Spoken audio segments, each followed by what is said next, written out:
We're looking at Genesis chapter 11 and verse 1. Now the whole world had one language and a common speech. As men moved eastward, they found a plain in China and settled there. This story starts at an interesting point.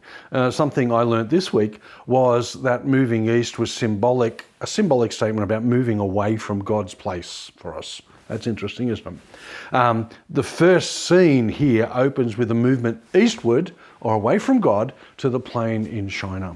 Thus, the starting point of events of the story was in the land west of Babylon.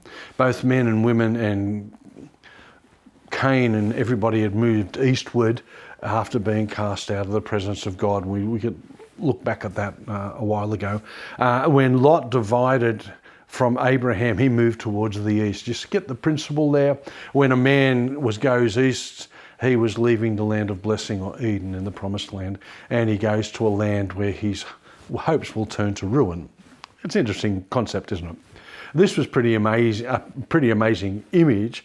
How do we put it when we move away from God's presence, place of blessing for us? What is the symbolic understanding of it? Some people call it backsliding and all different stuff like that. The ancient culture was full of symbols that are sometimes weird to us and we don't get. We, in the past, have used the term fall away or backsliding, as I mentioned, as terms to signify this concept. The movement east in the Old Testament was that same kind of thing, moving back to the old religions or back to sin. You get the concept? In what ways do we move back towards sin? In verse 3 it says, "And they said to each other, 'Come, let us make bricks and bake them thoroughly.' They used bricks instead of stone and tar for mortar. And then they said, 'Come, let us build ourselves a city with a tower that reaches to the heavens, so that we may make a name for ourselves and not be scattered over the face of the whole earth.'" Yep, the culture was advanced enough to be able to build big buildings. After all, they could make bricks, they could make a city, they lived in a type of urban existence. And their idea was to make a city to be noticed by those who didn't live in cities. The whole idea of the city and the tower was getting a name for themselves. Now, the word name plays a central role here. First, the builders of the city wanted to make a name for themselves. Secondly, the conclusion of the story returns to the name of the city, ironically associating it with Babylon or Babel, with the confusion of the language, but we're going to get to that in a bit. Notice God's reaction. It's always worth noticing God's reaction. Verse 5 says, "But the Lord came down to see the city and the tower that the men were building." What is God reacting to here? The city being built, the tower being built? He is reacting to their desire to make a name for themselves. It isn't about God anymore. They are leaving God out of their plans. If they had wanted to build a tower to glorify God, it would have engendered, I dare say, a completely different response from God.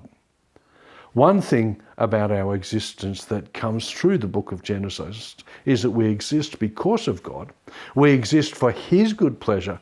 When that is out of context, we replace ourselves in God's place. In other words, we exist for our own good and for our own good pleasure. Then we have a wrong purpose in life. It's not about us. It's about the people who built. It wasn't about the people who built the tower either, and it wasn't about the capacity to build a tower. It was about having those gifts to glorify God with. God isn't hassled with people being able to build well. In fact, He gives those abilities to people to do so. He is hassled when those abilities are used incorrectly. Absolutely. So, God's reaction here, He doesn't flood them out again. He just confuses the situation. And when you think about it, it's brilliant in the way that He does it. Verse 6 says, "The Lord says, if as one people speaking the same language they have begun to do this, then nothing they plan to do will be impossible for them. Come, let us go down and confuse their language so they will not understand each other." They find they can't communicate. And not being able to communicate in any situation creates confusion and frustration and slows particularly a building process down. Very opposite to the book of Acts, isn't it? Where they heard all in one language. Here we see exactly the opposite. But what a compassionate God. He doesn't hammer them, he doesn't flood them out again. He just confuses them so they have to rethink their actions. God will often play gentle with us so we can rethink what we have to do or we have done.